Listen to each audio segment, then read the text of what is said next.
Okay, everybody, I'm gonna talk about this. This is a 2025 Kawasaki Brute Force 450.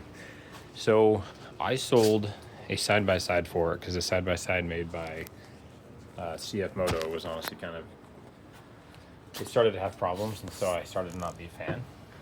But the point of this video is not to talk about that. It's to talk about this machine and what it actually is, and if you want one of these, what you should do and not make the mistake that I did. So it is the Brute Force. All the stickers came off. Like, I pressure washed it once and they literally all flew off when I just touched them with the water. But it is a 450 fuel injected 2025. I bought this thing used, and it had it had 49 miles on it. It has 86 now. Okay, so used was $6,000 plus all the stupid fees dealerships charge. It's a scam. And after doing more research, you guys can see this thing's Kawasaki. If you guys have heard of Kymco, Kymco, who, let me say, I'm not talking bad about Kymco because they are ISO 9001 certified. They create amazing machines. They were, I think, originally owned by Honda in the 60s, or made parts for Honda. They've made Arctic Cats in the past. All the little kid four-wheelers is made by Kymco, it sounds like, the majority of them.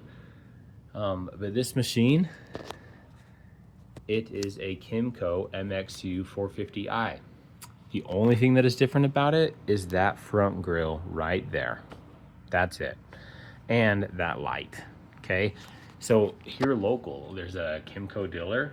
Oh, and the reason I cut onto this is this shifter is identical to the Kymco shifters.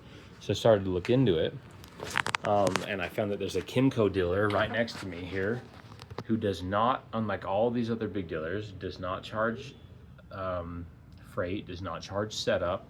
He charges the $200 docking fee, and that's it. But if I would have known this before I made this purchase, I could have got the same machine, identical, without the top headlight, and the front would have been different. It would have had a little less fancy looking grille, but it would have had a big metal brush guard.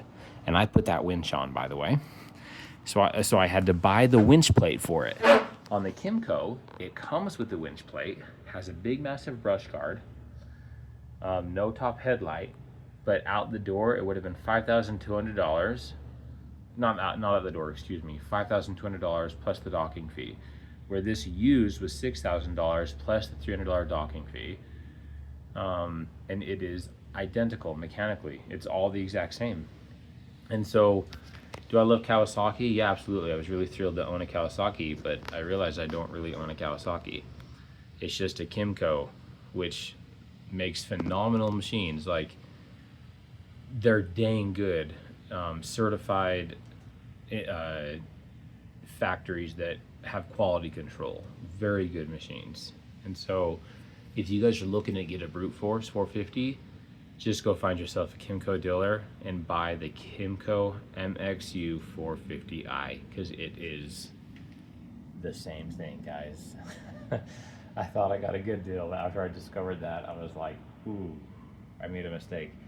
But as far as like a machine goes, this thing is unstoppable. Like, it seriously is an amazing machine. I'm so happy with it, other than the fact that I could have gotten it for less. And honestly, you can survive without that top headlight.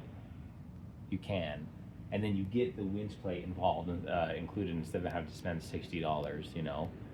So don't make the mistake that I made.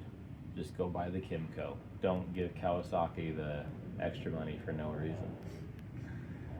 All right, take care, guys.